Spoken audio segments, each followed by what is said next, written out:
قرآن ہے میرا رہنما قرآن، شفا ہے نور ہے قرآن، جلا دل کی میرا قرآن، رضا رب کی میرا قرآن، قرآن قرآن۔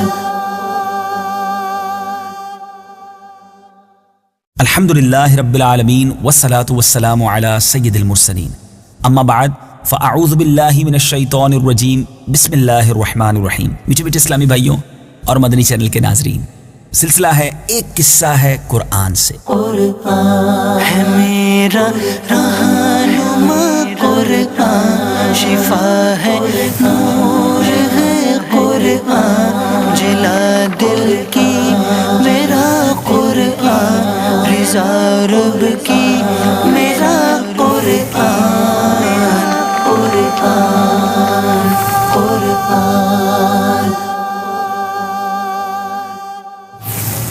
اور آج اس مبارک سلسلے میں ہم نے ایک بڑے خوبصورت دسترخوان کی بات کرنی ہے۔ میں سمجھتا ہوں ایسا دسترخوان آج تک نہ کبھی دیکھا نہ آپ نے سنا ہوگا۔ یقیناً یہ قرآن مجید میں اس دسترخوان کا تذکرہ ہے، اور اس دسترخوان پر خوراک کہاں سے آتی تھی، یہ دسترخوان کہاں لگتا تھا، اور اس کے کھانے کیا کیا تھے۔ یقیناً آپ بھی جاننا چاہیں گے۔ بڑا عجیب و غریب واقعہ ہے، لیکن آج توجہ کے ساتھ آپ نے ہمارے ساتھ رہنا ہے۔ وہ کون سا دسترخوان ہے؟ جی ہاں، وہ آسمانی دسترخوان ہے۔ جی، ایک ایسا دسترخوان ہے جہاں پر جو خوراک ہوتی تھی، جو نعمتیں تھی، وہ آسمان سے نازل ہوتی تھی۔ وہ حضرت عیسیٰ علیہ السلام کے دور میں تھا۔ اس کی تفصیل آئیے سنتے ہیں۔ حضرت عیسیٰ علیہ السلام کے حواریوں نے یہ عرض کیا کہ اے عیسیٰ بن مریم، کیا آپ کا رب یہ کر سکتا ہے کہ وہ آسمان سے ہمارے پاس ایک دسترخوان اتار دے؟ تو حضرت عیسیٰ علیہ السلام نے فرمایا کہ اس طرح کی نشانیاں طلب کرنے سے اگر تم لوگ مومن ہو تو خدا سے ڈرو۔ یہ سن کر حواریوں نے کہا کہ ہم نشانی طلب کرنے کے لیے یہ سوال نہیں کر رہے، بلکہ ہمارا مقصد یہ ہے کہ ہم شکم سیر ہو کر خوب کھائیں، اور ہم کو اچھی طرح آپ کی صداقت کا علم بھی ہو جائے، اور ہمارے دلوں کو قرار بھی آ جائے، اور ہم اس بات کے گواہ بن جائیں کہ بنی اسرائیل کو ہماری شہادت سے یقین اور اطمینان کلی حاصل ہو جائے، اور مومنین کا یقین اور بڑھ جائے، اور کفار بھی آپ پر ایمان لے آئیں۔ بہرحال حواریوں کی اس درخواست پر حضرت عیسیٰ علیہ السلام نے بارگاہ خداوندی میں اس طرح دعا مانگی۔ قال عيسى ابن مريم اللهم ربنا أنزل علينا مائدة من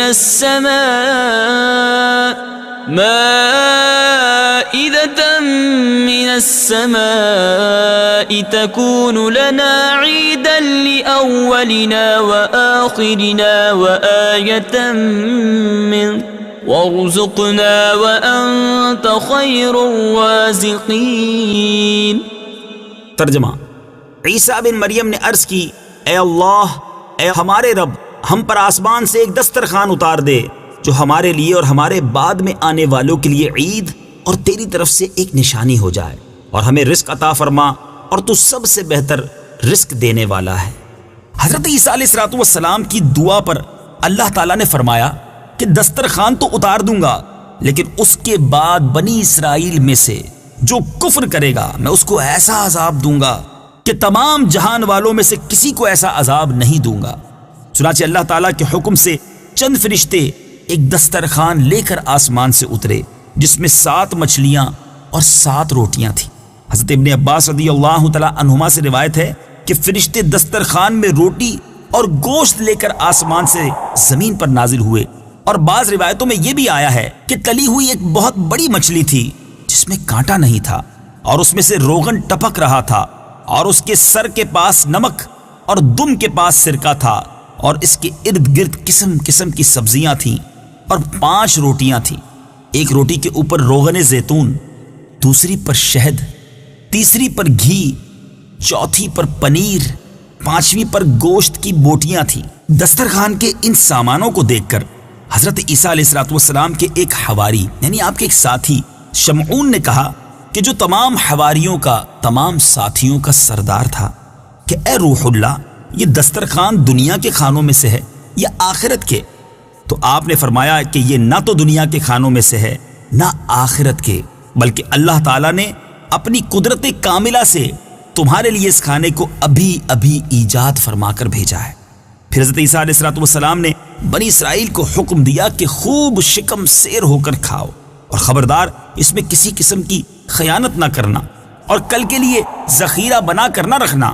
مگر بنی اسرائیل نے اس میں بھی خیانت کر ڈالی اور کل کے لیے ذخیرہ بھی رکھ لیا۔ اس نافرمانی کی وجہ سے اللہ تعالیٰ کا ان لوگوں پر یہ عذاب آیا کہ یہ لوگ رات کو سوئے تو اچھے خاصے تھے، مگر صبح کو اٹھے تو مسخ ہو کر کچھ خنزیر اور کچھ بندر بن گئے۔ پھر حضرت عیسیٰ علیہ السلام نے ان لوگوں کی موت کے لیے دعا مانگی تو تیسرے دن یہ لوگ مر کر دنیا سے نیست و نابود ہو گئے، اور کسی کو یہ بھی نہیں معلوم ہوا کہ ان کی لاشوں کو زمین نگل گئی یا اللہ نے ان کو کیا کر دیا۔ اللہ تعالیٰ نے اس عجیب اور عظیم الشان واقعے کا تذکرہ قرآن مجید کی سورہ مائدہ میں فرمایا ہے۔ آئیے اس واقعے کو سنتے ہیں۔ یاد رہے سورہ مائدہ کا نام مائدہ اس لیے بھی رکھا گیا، اس کی ایک وجہ یہ بھی بیان کی جاتی ہے کہ مائدہ دسترخوان کو کہتے ہیں۔ قرآن پاک کی آیات سنیے اور اس کا ترجمہ سنیے۔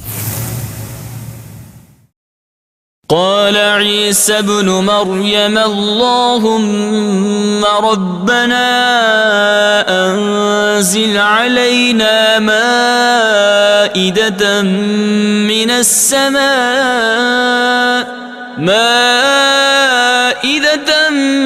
السماء تكون لنا عيدا لأولنا وآخرنا وآية منك وارزقنا وأنت خير الرازقين۔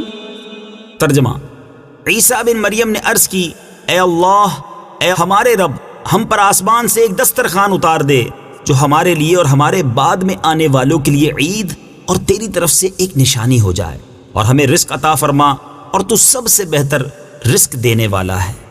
قال الله إني منزلها عليكم فمن يكفر بعد منكم فإني أعذبه عذابا لا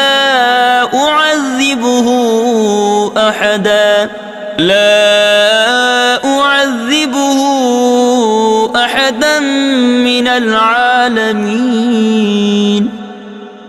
ترجمہ: اللہ نے فرمایا، بے شک میں وہ تم پر اتارتا ہوں، پھر اس کے بعد جو تم میں سے کفر کرے گا تو بے شک میں اسے وہ عذاب دوں گا کہ سارے جہان میں کسی کو نہ دوں گا۔ میٹھے میٹھے اسلامی بھائیوں، اس عجیب و غریب آسمانی دسترخوان کا واقعہ آپ نے سنا، لیکن اس واقعے کو سننے کے بعد ہمیں درس کیا ملتا ہے؟ آپ نے دیکھا کہ اللہ کے نبی کی نافرمانی کرنا یہ کس قدر خوفناک جرم ہے، اور اس پر سزا کس قدر کڑی دی گئی۔ اے میٹھے اسلامی بھائیوں، ہم بھی کسی نبی کی امتی ہیں، ہمارے آقا علیہ الصلوۃ والسلام کے بہت سارے فرامین ہم تک پہنچے ہیں، ہمیں بھی اپنے آقا علیہ الصلوۃ والسلام کے ان فرامین پر، ان احکام پر عمل کرنا ہے۔ نبی پاک علیہ الصلوۃ والسلام سے سچی محبت کا تقاضا تو یہ ہے کہ جو احکام عطا فرمائے اس پر تو عمل کرنا ہی کرنا ہے، بلکہ جو نبی پاک علیہ الصلوۃ والسلام کی سنتیں ہیں، عاشق رسول کو تو اس پر بھی عمل کرنا ہے۔ دوسری بات ہمیں یہ پتہ چلی کہ حضرت عیسیٰ علیہ السلام کی دعا میں ایک جملہ تھا، وہ یہ تھا کہ جس دن دسترخوان نازل ہوگا وہ دن ہمارے اگلوں اور پچھلوں کے لیے عید کا دن ہوگا۔ آئیے آیت کا یہ جز ایک بار پھر ترجمے کے ساتھ سن لیجیے۔ تكون لنا عيدا لأولنا وآخرنا وآية منك۔ ترجمہ: جو ہمارے لیے اور ہمارے بعد میں آنے والوں کے لیے عید اور تیری طرف سے ایک نشانی ہو جائے۔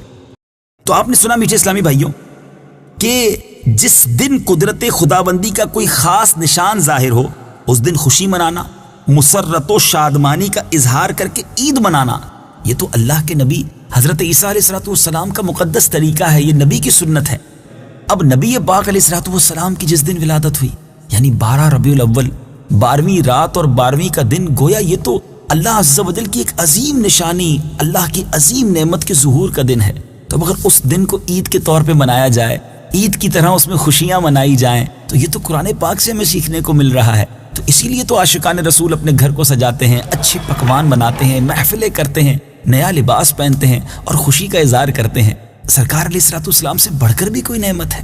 اللہ تبارک و تعالیٰ کی ساری رحمتوں میں، ساری نعمتوں میں سب سے بڑی نعمت تو ہمارے آقا ہے، تو پھر کیوں نہ دنیا بھر میں عاشقان رسول نبی پاک علیہ الصلوۃ والسلام کی ولادت کو عید میلاد النبی کہیں؟ تو یقیناً اس میں کوئی حرج نہیں۔ اور آج کے اس واقعے سے جہاں بہت کچھ سیکھنے کو ملا، وہاں یہ بھی سیکھنے کو ملا کہ اللہ تبارک و تعالیٰ کی جب کوئی نعمت عطا کی جائے، اللہ کی طرف سے کوئی رحمت نازل ہو، اس دن کی خوشی منانا، یہ حضرت عیسیٰ علیہ الصلوۃ والسلام کا طریقہ اور ہمارے پیارے قرآن کی تعلیمات ہیں۔ بہرحال قرآن مجید کی یہی تو شان ہے کہ پڑھتے جائیں، سمجھتے جائیں اور فیضان قرآن لوٹتے جائیں اور اپنی زندگی کو صحیح طریقے سے گزارتے چلے جائیں۔ انہی نیتوں کے ساتھ یہ سلسلہ لے کر حاضر ہوتے ہیں۔ مدنی چینل دیکھتے رہیے، اگلے سلسلے میں انشاءاللہ ایک اور قرآنی واقعہ ہوگا، کچھ اور درس کے مدنی پھول ہوں گے اور فیضان قرآن کو لوٹیں گے۔ اللہ تعالیٰ مجھے بھی آپ کو بھی قرآن پاک سے سچی محبت عطا فرمائے۔ صلو علی الحبیب صلی اللہ تعالی علی محمد صلی اللہ علیہ وسلم۔ قرآن ہے میرا رہنما، قرآن شفا ہے، نور ہے قرآن، جلا دل کی میرا قرآن، رضا رب کی